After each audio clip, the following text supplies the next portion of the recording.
Tu nous as présenté une séance sur le jeu collectif là, avec ton équipe par rapport à des enjeux sur des prochaines compétitions au niveau de l'équipe junior. Peux-tu nous expliquer les choix que tu as faits pour continuer le dispositif de zone des Danois notamment?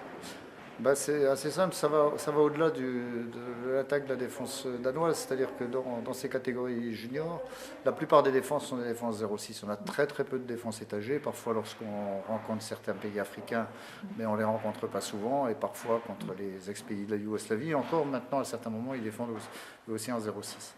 Alors, la particularité de ces défenses, c'est qu'elles laissent des intervalles extérieurs relativement ouverts, sauf que nos arrières ont tellement l'habitude de courir vers l'intérieur que leur motricité est parfois pauvre dans ce secteur de jeu. Donc ça suppose deux types de travail. Un travail de type individuel pour que chaque joueur soit en capacité d'aller jouer dans ces espaces, et puis une construction collective peut-être pour essayer d'aller amener des joueurs en course dans ces espaces entre l'intervalle entre le dernier défenseur et le numéro 2 de défense.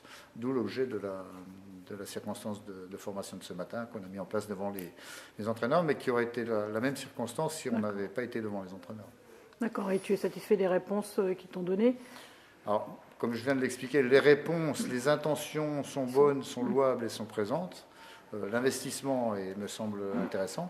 Par contre, ça reste des joueurs de 20 ans, donc à partir de là, il y a un peu de déchets dans le jeu, et il faudra petit à petit que même dans des secteurs de jeu où ils n'ont pas l'habitude d'aller, avec des réceptions de balles qui n'ont peut-être pas trop l'habitude de maîtriser, et des situations de tir dans des secteurs externes, donc avec des petits angles à gérer avec les gardiens de but, eh bien, ils trouvent des solutions plus performantes que ce qu'ils ont actuellement. D'accord, merci. Sinon, au niveau des objectifs que tu as avec le début de cette génération là, que tu prends?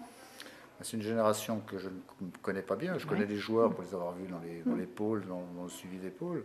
Mais bon, je n'ai pas suffisamment de recul. Ce qu'on peut dire, c'est qu'ils ont fait un résultat relativement intéressant, même très intéressant, puisqu'ils finissent quatrième d'un championnat du monde jeune.